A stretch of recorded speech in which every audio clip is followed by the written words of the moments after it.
Yeah! Oka ny fahasoavany tompo amintsika rehetra dia rao mandraka ariva ny anarany.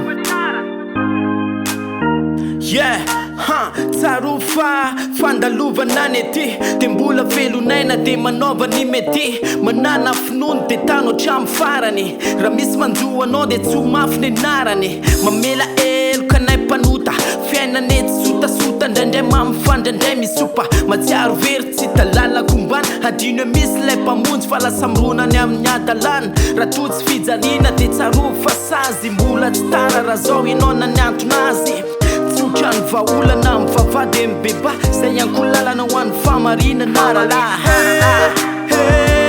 Efa kaiky ny ora fa manatona azy tonga amin'ny fiainana mandrakizay ho an'ny tanjona mba hanavotananao etia tamin'ny fandalovana ihany indray afaliana indraindray tomany ianao efa mba natenena ny mamy fotoana tokony dodihany amin'izao. Ry malaelo tadio mamoy fony fadio ny apitsy nitsinjovina dia ny manomboka anio. Mety hoe malama ny lalana mety hoe namadika namana azakifa ho avy ao izy andondomba aravarana. Raiso ampanajana dia raiso amin'ny fo hitanao fa ho avy aminao ny fiadanana tokoa ho foana avokoa ny alaelo ka ho totsy fahasambarana. Mbola misy koa vavahadiny elo azy zay mialangalana trany vaolana mivavady mibeba zay ankolalana ho an'ny famarinana rahalahy.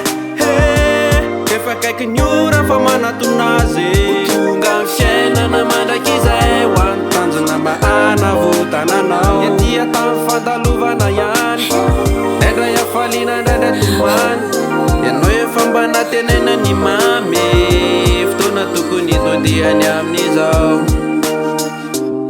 Tsarovo fa misy farany zao rehetra zao. Tsarovo koa fa fiainana mandrakizay ny ao ambadika zany tombotsy amelanao irery ka dia zao dia vava mibeba zorony lalana tokony izorana tany mafy ny finonao afary ny amanasiavana hoe manakare-pasoavana zay manolo tena ho an'ny tompo. Efa kaiky ny ora fa manatona azy tonga amin'ny fiainana mandrakizay ho an'ny tanjona mba hanavotananao etia tamin'ny fandalovana ihany indray afaliana indraindray tomany ianao efa mba natenena ny mamy fotoana tokony dodihany amin'izao.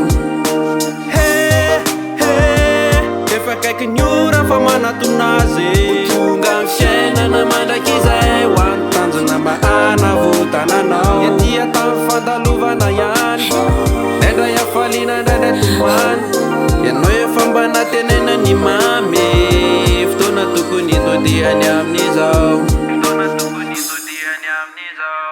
Tsarovo fa misy farany zao rehetra zao.